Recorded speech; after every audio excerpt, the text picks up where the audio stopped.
Welcome to the latest episode of Breakfast with Bacon. I'm Doug Bacon, Managing Director of Throwing Words and your host for this podcast. And today, with my co-host Tyann Osborn, we've got a great guest that really excited to hear from her. And Ty, you want to introduce who we've got and kick us off?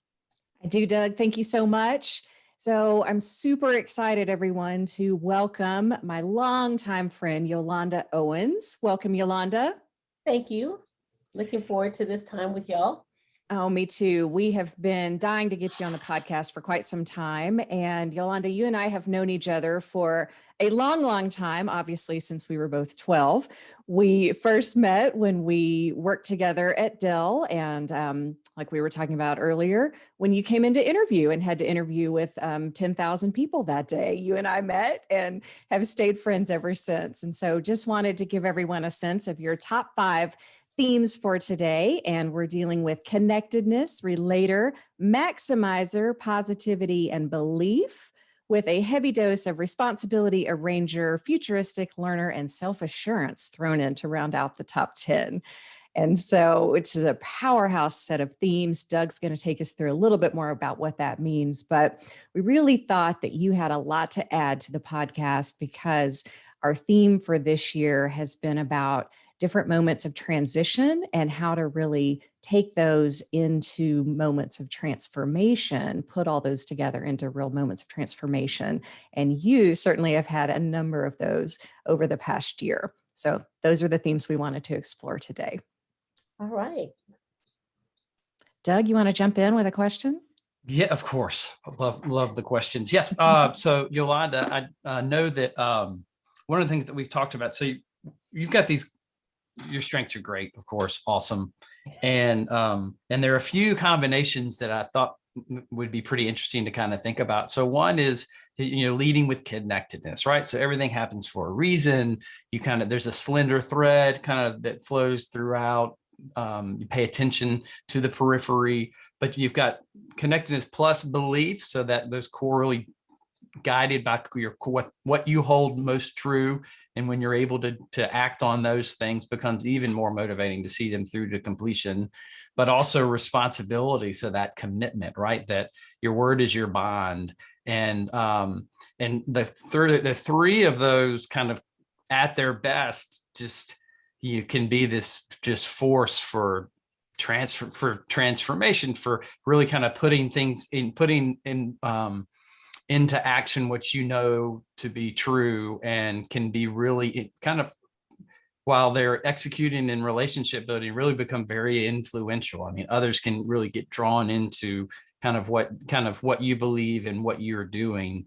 And it also can be something that when they get into overdrive can just be overwhelming, just burn out, to just kind of get the worst of all these things coming together. Can you talk a little bit about kind of where you kind of seeing yourself at your best, and and how you keep it from moving into that overdrive? Oh gosh, yeah. So Doug, thank you so much for the time and just for the opportunity to talk about, strengths. I would tell you that I think my connectivity and my belief is very, very deeply rooted in who I am. And from a faith-based perspective, I am able to boldly proclaim that I'm a Christian. And so because I say that's who I am, I'm going to live by the laws of the Holy Word. And so, not saying that I'm perfect, but I'm striving. And I think that I believe that God is bigger than, all of us. And I think that God created the universe. And I say, with my beliefs, knowing that there is something bigger than me. And then with the whole universe, there is a responsibility that we have to, number one, live in alignment and in accordance of what we say we believe. One of the things that I've been trying to focus on is making sure my actions match my message, and working a lot, with other people. I'll say, you know what, we're going to have a tough conversation, but I want to tell you where it's coming from. And so I'm readily talking about, the groundedness in what I'm going to say to them and the place that it's coming from. And I think that's really helped people see me and my work as an HR business partner more as a relational resource versus a, kind of a execution resource. So we can talk about things and they know what my beliefs, and I say, these are my beliefs. So you invoke your beliefs, and giving people permission and space to do that, I think really does allow me to operate in my true self without getting too burnt out in what they need, because they know what they need, and I can't give them what they need because based on what I am and who I am. I'm trying to let them tap into, what do you believe? Why is that important? And therefore they'll come to some of their own solutions. So Yolanda, just to piggyback on that. So one of the threads of conversation you and I've had for years has been companies, and some companies have a stronger sense of who they are and what they believe than others. And so how do you reconcile that when you have this strong set of beliefs, you know where you're going, and you might join a company or you're in a work group that maybe it doesn't seem as strong for them, or maybe you're working with a manager who maybe it's just not as strong for them, or they haven't spent that time in reflection and tapped into that. Maybe they lead with a different set of themes that, maybe they're just very execution focused, for example. So how do you kind of reconcile those things? So I have worked for a lot of great companies, and I work for a great company now. And I believe that most companies are conscious of the need for transformation in all things, how you manage, how you support your employees, how you, think globally. And with that pleases me. There are times when I haven't worked at a company where it's like just contrary to my values, but when I have been in situations that are contrary to the things that make me who I am, I've had to raise that as a voice of concern. And I've been given space to do that over the last, 3 to 4 years have been definitely more opportunities for that than in my early career. A lot of that has to be because I maybe not been so confident, or I wasn't self-assured enough to own that. Whereas, over life, changes happen, things happen, and you decide what is going to be non-negotiable. And I think, once I figured that out for myself, these are the things I believe in, and this is how I'm going to operate. It brings consistency to the table. I've seen some really good leaders. I'll call one out. My leader at Indeed, Chris Himes, just was very committed and is still real committed with the organization on all things social change. He has a long history. And when I talked to him, I could see the empathy that he had and the desire to understand. And so that to me goes a long way. And so I think, we have to meet people where they are and bring them along with us. I like that answer. Would you go back to young Yolanda, who's just starting out in the professional workplace? And obviously we didn't have the strengths language back then. Would you give her any advice in terms of leaning into her voice? Or do you think she was doing the right thing at that time? Well, because everything is connected, I was doing what was to be done at the time. Now, did it net me the results that I wanted?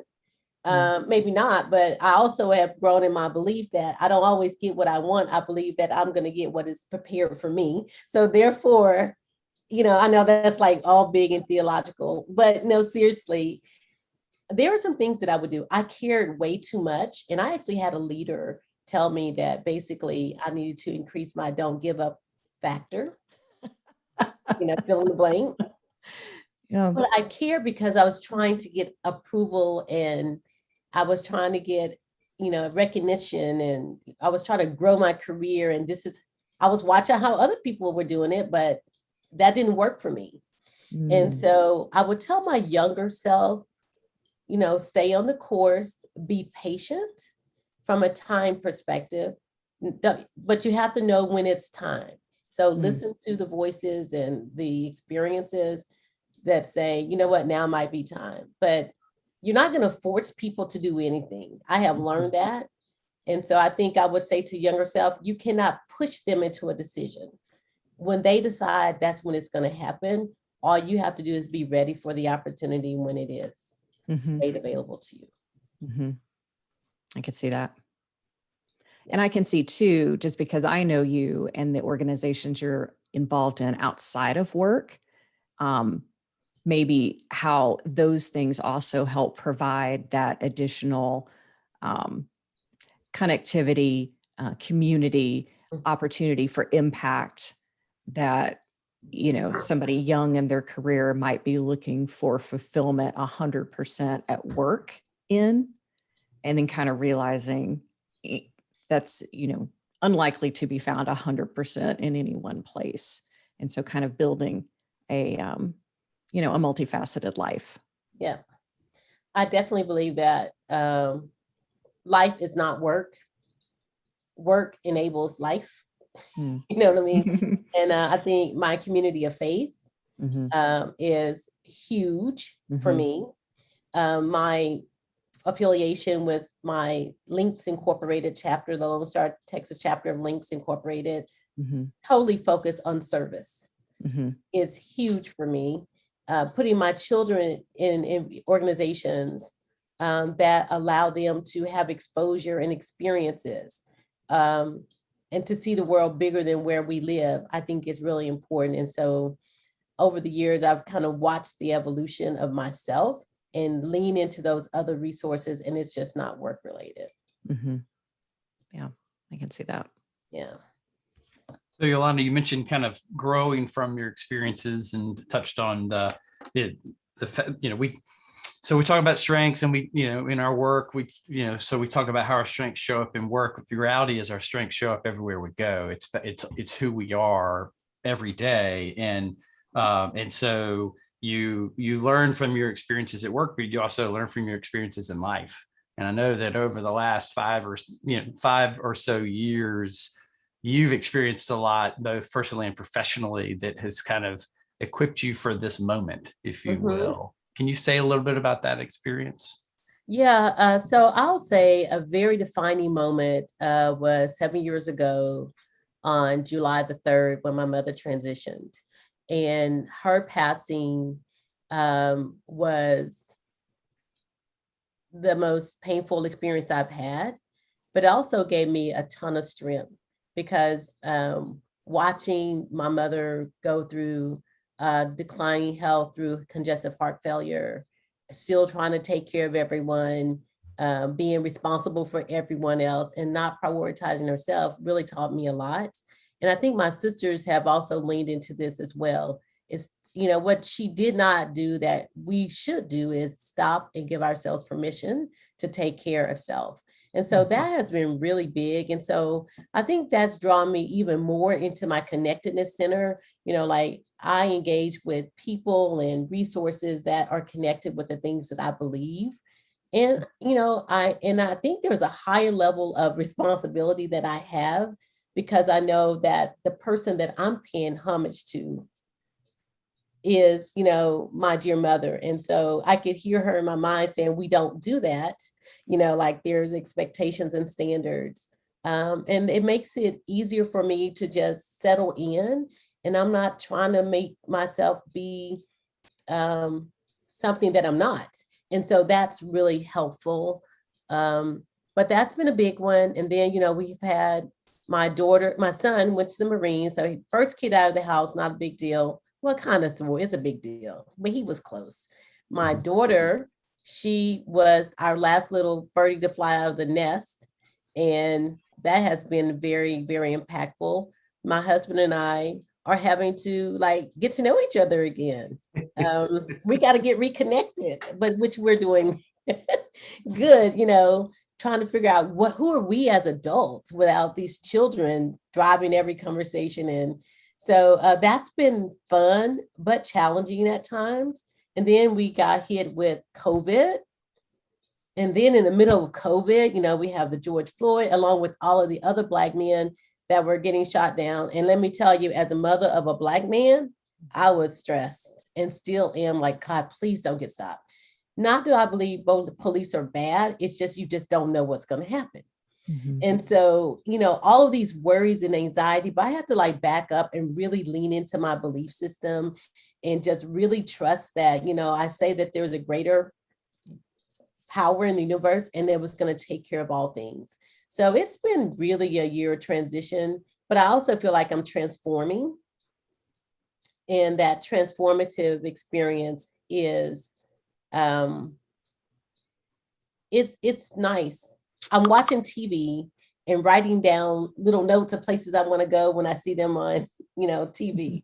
So I'm kind of building my wish list. So it's kind of fun to kind of just get to know your adult self again.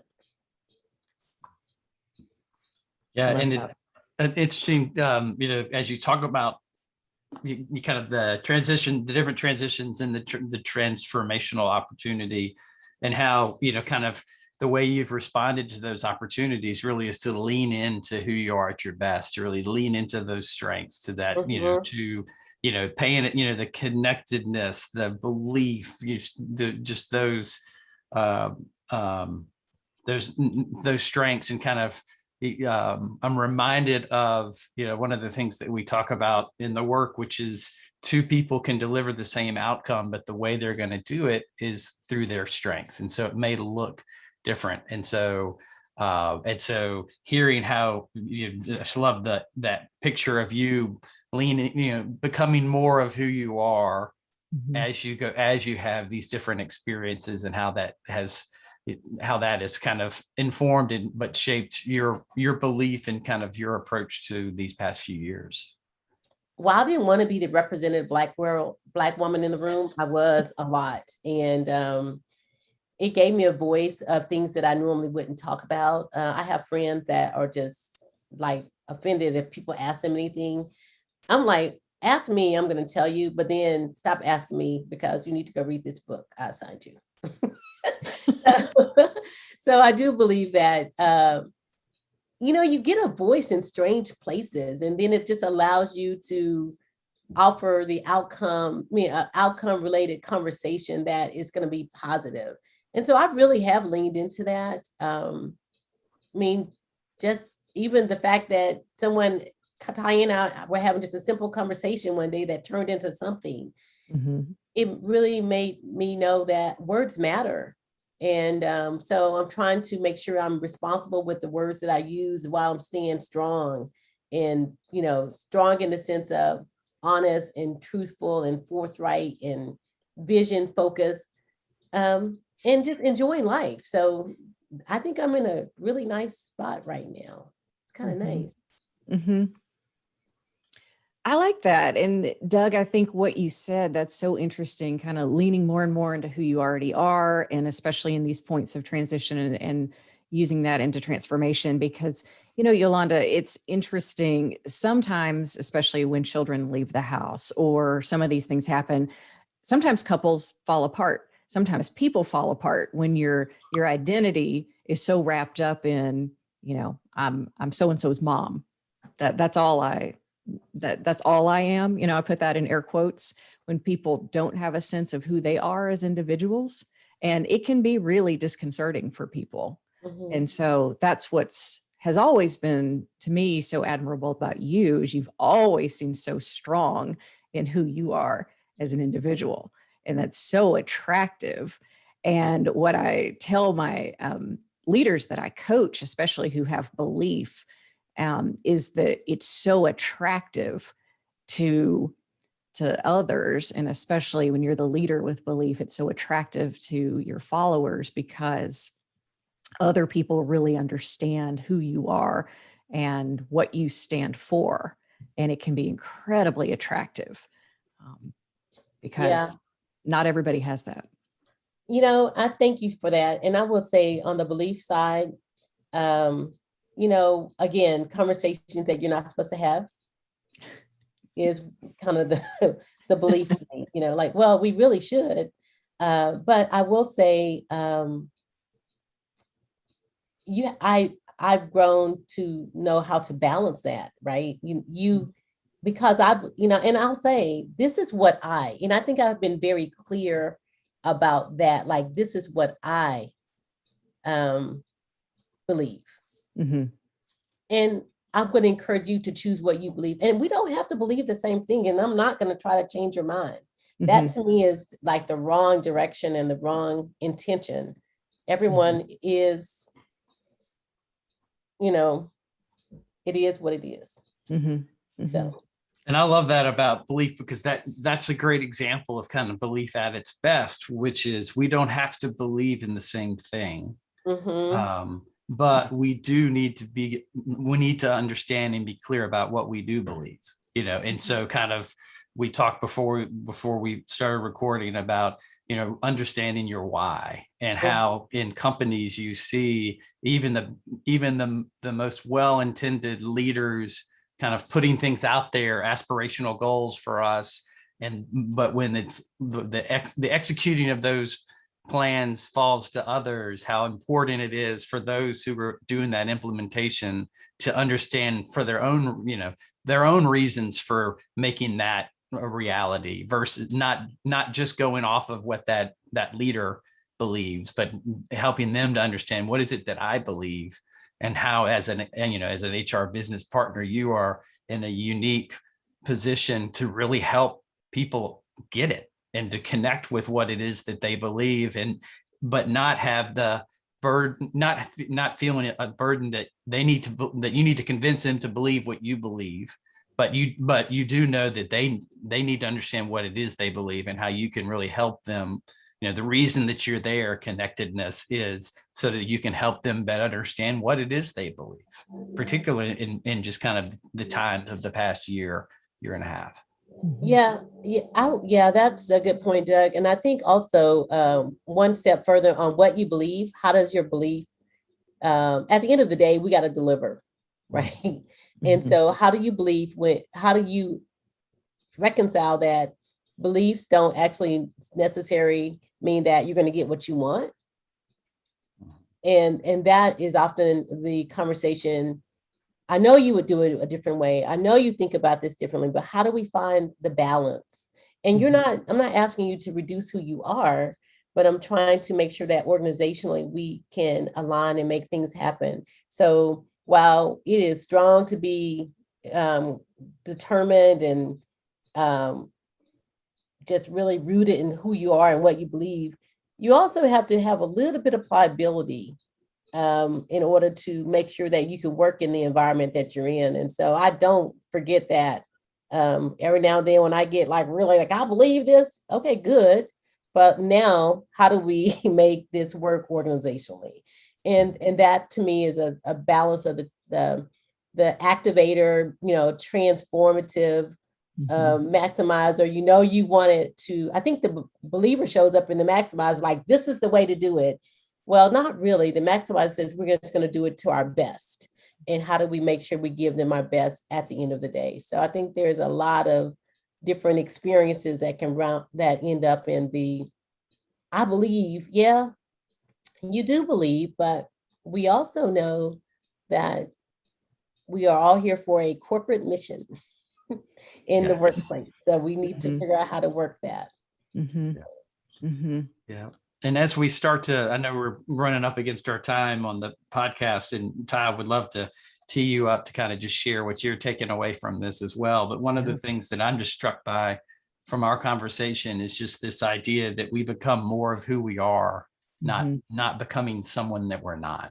And how you're just a great, the experience that you've shared today, Yolanda, is just a great example of that you have become more of who you are, whether, you described it as kind of being a full adult, right? Or you talked, and before we were recording, you talked about kind of the transformation from being the queen of everything to being the queen of my things. Just the kind of the clarity and the confidence that comes with that. So that's one of the big things I'm taking away from our conversation, is just that reminder that the path forward is to become more of who we are, not to try to become somebody we're not.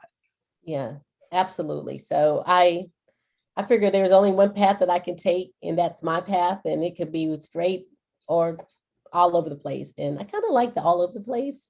Hmm. Of But course, it's still connectedness. it's still grounded in all things me, though. Yeah. Yeah. Ty, what are you taking away from our conversation with y'all? No, that's so well said, Doug. I'm totally with you on that. And I would just add, I love that part, Yolanda, about when having those conversations with people, also being able to say, and by the way, this is what I believe, not necessarily, I'm not being the spokesperson for all people in this certain group. I'm just telling you what I believe, and let's have a conversation about that. I'm trying to meet you where you are. I can't affect all change today. Let's help move the conversation forward. Let's have a productive conversation, all in the guise of we are at a company, we are here for a certain mission. Like these things, there's a lot of Venn in this diagram. They're not mutually exclusive. How can we accomplish these goals together?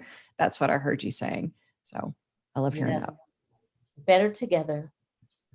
Better together. Better together. And with that, we will bring this episode to a close. Yolanda, thank you very much for the time and for the conversation and sharing your wisdom and perspective. And Ty, it's always great to be with you on the podcast, and we'll look forward to seeing everybody next time. All right. Thank you. Bye-bye.